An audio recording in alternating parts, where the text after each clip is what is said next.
이야기의 시작은 모래폭풍이 휘몰아치는 대지로부터 시작합니다. 이곳은 지구에서 아득히 멀리 떨어진 5개의 달이 빛나는 자결의 별 노맨즈랜드. 이곳의 인류는 무에서 온갖 물질을 창조하는 생태 동력원 플랜트에 의지하고 있습니다. 플랜트는 우주시대에 잃어버린 기술 중 하나로 새로 만들 수가 없기 때문에 큰 돈에 거래되고 있습니다. 그렇기에 각 마을들은 생존을 위해 플랜트를 엄중하게 관리하고 있습니다. 그러던 중 줄라이시티에서 사람을 죽이고 플랜트를 강탈하고 다니는 휴머노이드 타이푼에 대한 현상 수배가 내려지고 베르나델리 통신사 소속의 로베르트와 메릴 스트라이프는 특종을 위해 휴머노이드 타이푼을 쫓게 됩니다. 서부마을 제너럴로게 근처에 도착한 로베르트와 신참 기자 메릴 스트라이프는 묶여있는 한 남자를 발견합니다. 어리숙해 보이는 그의 이름은 바슈 더 스탬피드로 뭔가 허술해 보이는 남자입니다. 메릴은 그의 포박을 풀어주고 가려는 순간 줄라이 헌병이 다가와 현상수배서를 들이미게 됩니다. 현상수배서는 바슈의 몽타주였고 그것을 본 메릴은 헌병들에게 거짓 정보를 알려주어 돌려보냅니다. 메릴이 헌병을 속인 이유는 바슈를 포박하여 독점 인터뷰를 진행하기 위해서였습니다.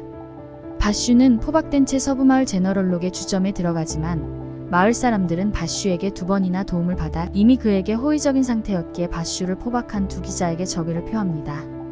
바슈는 아무렇지도 않게 스스로 밧줄을 풀어버리고 두 기자는 자신의 친구라고 말하며 중재합니다. 때마침 서부마을 제너럴록에는 마을을 유지하기 위한 2개의 플랜트가 있었는데 한 개가 고장이 난 상태였습니다. 마을 사람들은 플랜트 기사인 바슈에게 수리를 요청하고 바슈와 두 기자는 마을의 플랜트로 이동하지만 고장난 플랜트는 빨간색으로 변해 있었고 바슈는 이것은 이미 수명을 다한 거라고 알려줍니다.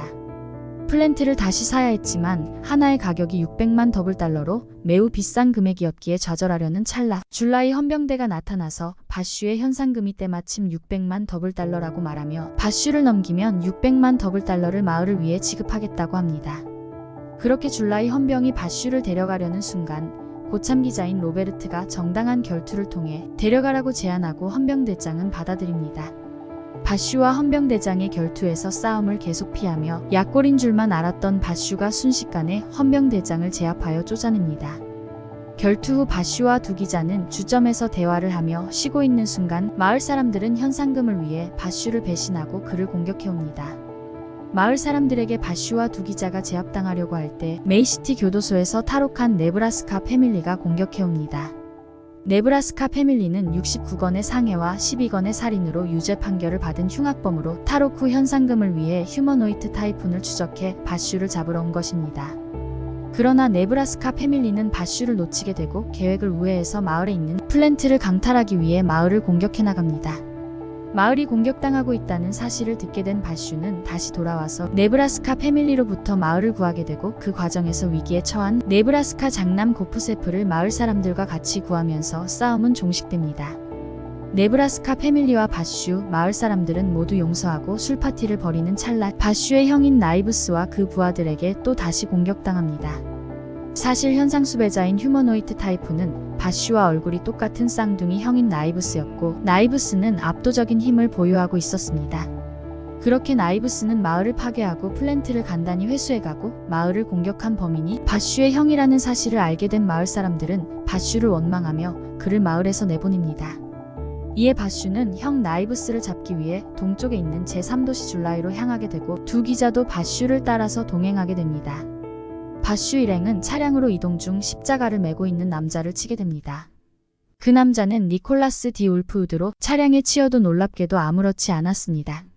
니콜라스는 바슈의 형 나이브스의 일행으로 어린아이의 모습을 하고 있는 저지 더 비스트와 짜고서 바슈의 일행에게 신뢰를 얻어 일행에 합류하게 됩니다.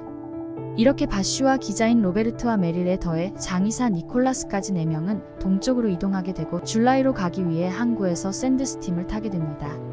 샌드스팀을 타고 이동 중 나이브스의 신복 중 하나인 레가트 블루서머즈의 계략으로 샌드스팀이 공격당하게 됩니다. 블루서머즈는 같은 편인 니콜라스가 협박에 의해서 나이브스를 따르는 것에 불만을 가지고 샌드스팀을 조작해 니콜라스가 자랐던 보육원을 공격하게 하지만 바슈와 메릴 니콜라스가 힘을 합쳐서 이를 막게 됩니다. 이후 바슈 일행은 바슈가 어렸을 적 자랐던 이민선단에서 회복하게 되면서 과거가 밝혀집니다. 사실 바슈와 형인 나이브스는 플랜트가 수태에서 탄생한 인디펜던트라는 존재였고, 플랜트는 자아가 없지만 바슈 형제는 자아를 가진 유일한 존재였습니다.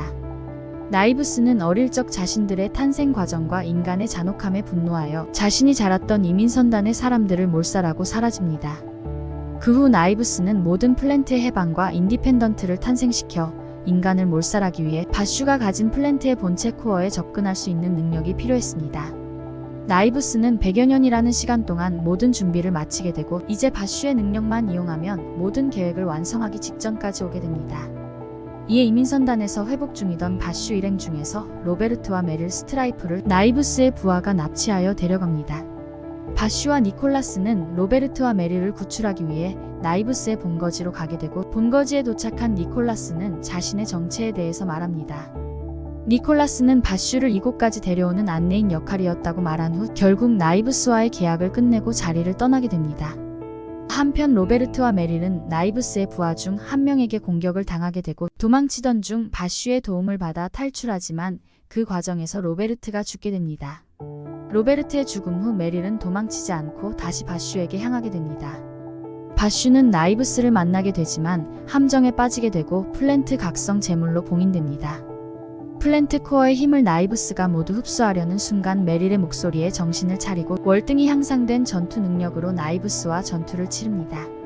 바슈는 플랜트 코어로부터 얻은 에너지를 큐브 형태로 압축하여 우주로 발산하고, 나이브스는 이를 빼앗으려다 도리어 산화합니다.